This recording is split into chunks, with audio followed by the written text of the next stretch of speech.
Hello, my name is Pharaoh Saunders of the Racial Justice Collaborative, and I am presenting our Juneteenth presentation this year. Thank you all for being in attendance. The topic for this year that we're going to be discussing this time around is, although there are many issues in regards to history or cultural artifacts that people might think of for contentious differences between the Jewish population and the African American population, or even just the Black population abroad, it's also important to take note and acknowledge the long-standing and rich history of collaboration, work towards mutual benefit, and concern for each other's interests that exists throughout the history of interactions between Black and Jewish people.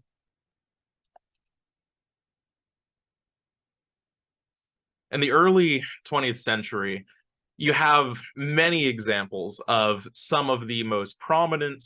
influential, and even contemporarily relevant African American organizations, such as the NAACP, and many historically Black universities that were able to thrive with the assistance of many Jewish American individuals who contributed in matters of assistance with organization, with matters of philanthropy,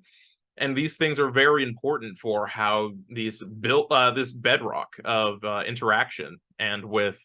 relations between Black and Jewish people, are relevant in the history of the United States.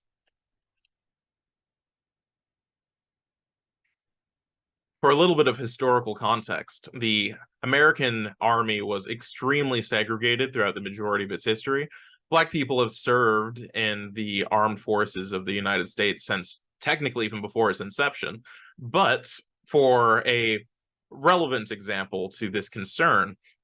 throughout the important conflict of the First World War, the Black segregated units, which at this point had their own officer corps to be entirely segregated in most respects, was going overseas in order to contribute and come into conflict with the European powers that were opposed to the United States at this time, the Central Powers. At this time, when African Americans returned home, they still faced a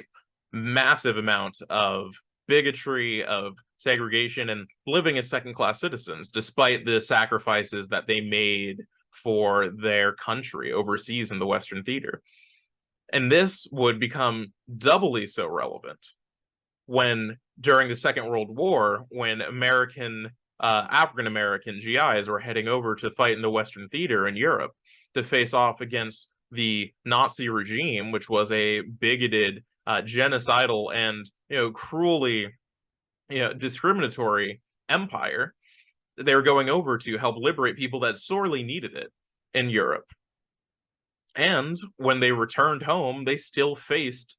very similar bigotry in many regards. There's important differences, of course, but to go over there and to largely be received in a positive light by many of the Europeans that were liberated by these units going over, to return home to find no respect, to find no commendation for their efforts. This is what led to the eventual symbol of the double V, for the victory abroad against the Nazis and their bigotry, and for victory at home in order to overcome the bigotry of the United States that they've faced in their home country where they were born since their birth.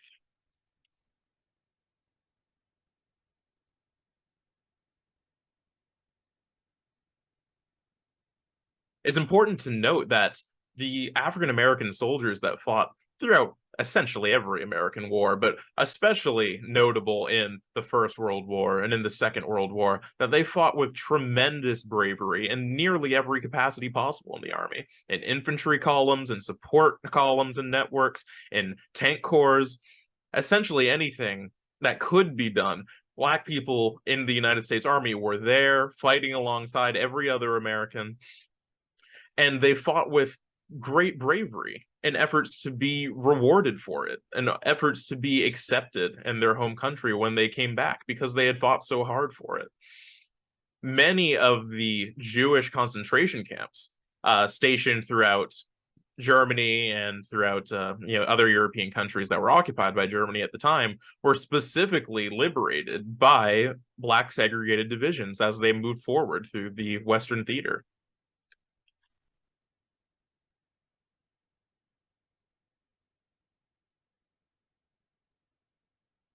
After the end of the Second World War, when the civil rights movement began to pick up, when this energy, when this mentality, this desire to be accepted, to no longer be treated so blatantly as a second-class citizen began to pick up steam, it only makes sense that so many Jewish people would lend their efforts, their assistance, and their resources to aiding this effort. Not only because of historical bonds between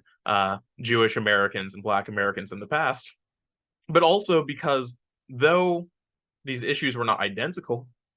though Jewish Americans and Black Americans did not face the exact kinds of issues and they often took different shapes and different forms, many of the issues that African Americans faced, Jewish Americans also faced. And so it was only in their best interest, it was only logical in order to help prevent those things to assist the effort that was tackling them. And that was the central civil rights movement.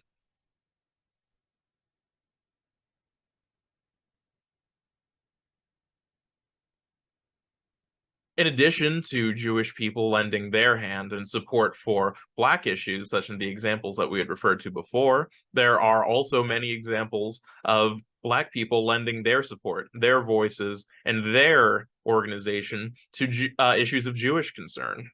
such as in the 70s with the issues of the mistreatment of Jewish people, Jewish Russians, Jewish Ukrainians, etc., in the then Soviet Union. Many of these issues also show how these bonds and these concerns spread beyond just the borders of the United States and has become a global issue.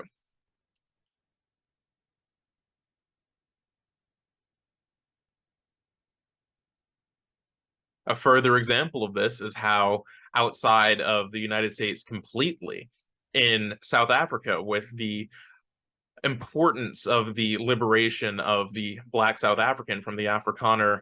dominant minority, many Afrikaners of Jewish heritage were very crucial to the support of the ANC in order to overcome these obstacles, in order to overcome this incredibly horrific system that was apartheid in South Africa.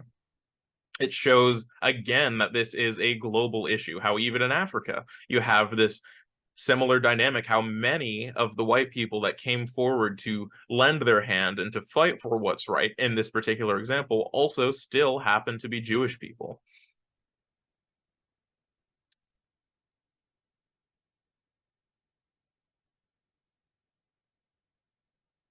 Again, I have been Pharaoh Saunders with the Racial Justice Collaborative. Thank you so much for attending our Juneteenth conversation.